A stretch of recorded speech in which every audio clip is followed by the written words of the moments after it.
नमस्कार, मैं Chanchal Chaturvedi, assistant professor botany, doctor Radhabai government Naveen girls college Raipur में पदस्थ हूँ।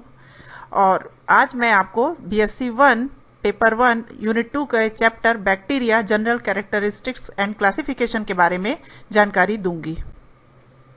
बैक्टीरिया के हम लक्षणों को देखते हैं तो ये पाया गया है कि पृथ्वी पर सबसे पहले जीवन के रूप में बैक्टीरिया ही पाए गए हैं। बैक्टीरिया इस इन्वायरमेंट में सभी जगह पाए जाते हैं, इसे सर्वव्यापी कहा जाता है। ये soil, water, air and other natural environment में भी पाए जाते हैं। बैक्टीरिया की खोज सबसे पहले एंटोनी वॉन लीवेनहॉक ने 1675 में की और उन्होंने इसको एनिमलक्यूल्स नाम दिया। बैक्टीरिया के अध्ययन की ब्रांच बैक्टीरियोलॉजी कहलाती है। Bacteria unicellular free living small micro organism है और ये लाइट माइक्रोस्कोप के अंदर देखा जा सकता है। बैक्टीरिया एक प्रोकैरियोट माइक्रोब है। इसमें सिंगल क्रोमोसोम जेनेटिक मटेरियल के रूप में कार्य करता है। बैक्टीरिया में सेल वॉल पाई जाती है जो पेप्टिडोग्लाइकॉन की बनी होती है, इसीलिए सेल वॉल की प्रेजेंस के कारण ही बैक्टीरिया को प्लांट ग्रुप में रखा गया है। बैक्टीरिया में पाए जाने वाली प्लाज्मा मेम्ब्रेन मीजोसोम्स कई तरह कार्य करती है। बैक्टीरिया देखा गया है कि सिम्बायोटिक एंड पैरासिटिक रिलेशनशिप के साथ प्लांट और एनिमल के साथ पाया जाता है। ज़्यादातर बैक्टीरिया हेटेरोट्रॉपिक नेचर के होते हैं। कुछ बैक्टीरिया ऑटोट्रॉपिक नेचर के होते हैं क्योंकि उनमें बैक्टीरिया क्लोरोफिल पाया जाता है और वो अपना भोजन स्वयं बना लेते हैं। मोटाइल बैक्टीरिया जो होते हैं उनमें एक या एक से अधिक फ्लैजिला भी प्रेजेंट होता है। कुछ बैक्टीरिया नॉन मोटाइल होते हैं जिसमें बैक्टीरिया फ्लैजिला की एब्सेंस देखी गई है। बैक्टीरिया में मल्टीप्लिकेशन का कॉमन मेथड बाइनरी फिशन है। बैक्टीरिया में ट्रू सेक्सुअल रिप्रोडक्शन का अभाव होता है। Genetic recombination, conjugation, transduction and transformation के रूप में पाया जाता है। ये बैक्टीरियल सेल का स्ट्रक्चर है। इस बैक्टीरियल सेल के स्ट्रक्चर में हम देख रहे हैं कि इसमें फ्लैजिलम प्रेजेंट है। एंडोस्पर्म पाया जा रहा है। कुछ बैक्टीरिया में कैप्सूल भी आउटर वॉल के रूप में पाया जाता है, वो दिखाई दे रहा है। सेल वॉल प्रेजेंट है। इसमें पिलाई पाए जाते हैं। साइटोप्लाज्म के बीच में सेंटर में क्रोमोसोम पाया जाता है और राइबोसोम 70S टाइप का पाया जाता है।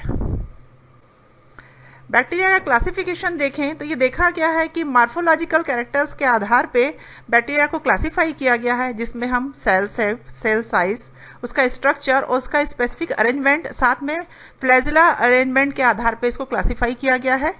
पहला टाइप है कोकस या स्फेरिकल बैक्टीरिया। कोकस मीन्स होता है बेरी, बेरी मीन्स गोलाकार स्ट्रक्चर। तो कोकस बैक्टीरिया जो होते हैं ये गोलाकार पाए जाते हैं और इनमें जनरली फ्लैजिला एब्सेंट होता है। कोकस बैक्टीरिया में पहला टाइप है माइक्रोकोकस। इसमें सिंगल कोकस बैक्टीरियल सेल्स होती है। इसका एग्जाम्पल है micrococcus nigra, micrococcus luteus. Diplococci bacteria जो होते हैं इसमें कोकाई बैक्टीरियल सेल पेयर्स में पाई जाती है और इसका एग्जाम्पल है डिप्लोकोकस न्यूमोनी। टेट्राकोकस बैक्टीरिया, जैसा नाम से ही क्लियर है, टेट्राकोकस में 4 कोकाई बैक्टीरियल सेल्स आपस में अरेंज होती हैं। गैफकिया टेट्रागेना इसका एग्जाम्पल है। Streptococcus bacteria chain like arrangement, cocci bacterial cells जो होती हैं चेन लाइक इनका अरेंजमेंट होता है। स्ट्रेप्टोकोकस लैक्टिस इसमें पाया जाता है। स्टेफाइलोकोकस, कोकाई बैक्टीरियल सेल्स जो होती हैं ये क्लस्टर या अंगूर लाइक स्ट्रक्चर फॉर्म करती हैं। स्टेफाइलोकोकस अल्बस इसका एग्जाम्पल है।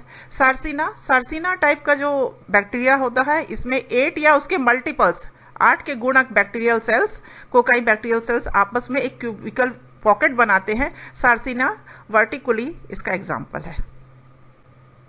ये कोकाई बैक्टीरिया के डायग्राम से कोकस बैक्टीरिया है जिसमें सिंगल माइक्रोकोकस है। डिप्लोकोकस में जोड़े में है। स्टेफाइलोकोकस में ये पूरा बंच में है। स्ट्रेप्टोकोकस में देख रहे हैं इसमें चेन लाइक स्ट्रक्चर है। सार्सिना में ये 8 का मल्टीपल्स है। टेट्राड में 4 एक साथ माइक्रोकोकाई बैक्टीरिया अरेंज्ड है। बेसिलस बैक्टीरिया, बेसिलस मीन्स होता है स्मॉल रॉड। वो बैक्टीरिया जो कि रॉड शेप में होते हैं वो बेसिलाई बैक्टीरिया कहलाते हैं। एग्जाम्पल है बेसिलस सबटिलिस। डिप्लोबेसिलस बैक्टीरिया जिसमें कि 2 बेसिलस बैक्टीरिया सेल्स आपस में अरेंज होती हैं। कोरिनोबैक्टीरियम डिप्थेरी इसका एग्जाम्पल। स्ट्रेप्टोबेसिलस, इसमें bacillus bacterial cells chain like arrangement में दिखाई देती हैं। बेसिलस सीरियस, जैसे इसमें देख लीजिए बेसिलाई बैक्टीरिया ये रॉड शेप में है। डिप्लोबेसिलस में 2 बेसिलाई बैक्टीरियल सेल्स आपस में है। पैलिसेड टाइप में एक के ऊपर एक परतदार पैलिसेड फॉर्म में रहती हैं। स्ट्रेप्टोबैसिलस में ये बेसिलाई बैक्टीरियल सेल्स चैन के फॉर्म में arrange. Spiral bacteria, spirillum means होता है कॉइल। ये बैक्टीरिया हेलिकल या स्पाइरल शेप में होते हैं। स्पाइरलम वॉल्यूटेंस इसका स्ट्रक्चर में ये दिखाई दे रहा है, बिल्कुल स्पाइरल फॉर्म में है ये। वाइब्रियो बैक्टीरिया, ये कॉमा शेप के बैक्टीरिया होते हैं। वाइब्रियो कॉलरी बैक्टीरिया, ये कॉमा जैसा स्ट्रक्चर बना रहता है इनका। फिलामेंटस बैक्टीरिया, ये फंगल हाइपी के रूप में दिखाई देते हैं। थियोथ्रिक्स में ये देखिए बिल्कुल फंगल हाइपी के रूप में ये बैक्टीरिया दिखाई देते हैं। स्टॉक बैक्टीरिया, एक स्टॉक जैसा स्ट्रक्चर, व्रंत जैसा स्ट्रक्चर बैक्टीरियल सेल बॉडी के नीचे में लगा होता है, ये काउलोबैक्टर में हमको देखने को मिलता है। फ्लैजिलेशन, फ्लैजिला बैक्टीरिया में पाया जाता है और इससे ये मूवमेंट करता है, लेकिन कुछ बैक्टीरिया जिनमें फ्लैजिला एब्सेंट होता है वो एट्राइकस बैक्टीरिया कहलाते हैं। जिनमें फ्लैजिला एब्सेंट है ये नॉन मोटाइल बैक्टीरिया होते हैं, जैसे लैक्टोबैसिलस। मोनोट्राइकस, जैसे नाम से ही क्लियर है कि सिंगल पोलर फ्लैजिला प्रेजेंट होता है, जैसे vibrio cholerae. Lophotrichous, multiple flagella इसके वन पोलर एंड पे पाए जाते हैं, जैसे spirillum volutans. Amphitrichous, amphi means दोनों साइड, इसका मतलब समझ में आ रहा है कि सिंगल या एक से अधिक, सिंगल और मोर देन वन फ्लैजिला इसके दोनों साइड्स में, बैक्टीरियल सेल्स के दोनों साइड में पाए जाते हैं। पेरिट्राइकस, पेरिट्राइकस में जो फ्लैजिला होते हैं वो बैक्टीरियल सेल की पूरी पेरिफेरी में पाए जाते हैं। बैक्टीरिया फ्लैजिला से घिरा होता है, जिसे साल्मोनेला टाइफी में देखा जाता है। ये उसके स्ट्रक्चर हैं। मोनोट्राइकस में सिंगल हमको फ्लैजिला दिख रहा है। लोफोट्राइकस में वन पोलर एंड पे ही ढेर सारे दिख रहे हैं। पेरिट्राइकस में चारों टाइप है, चारों साइड में है। एम्फीट्राइकस में हम देख रहे हैं इसके दोनों पोलर एंड में हमको फ्लैजिला देखने को मिल रहा है। थैंक्स।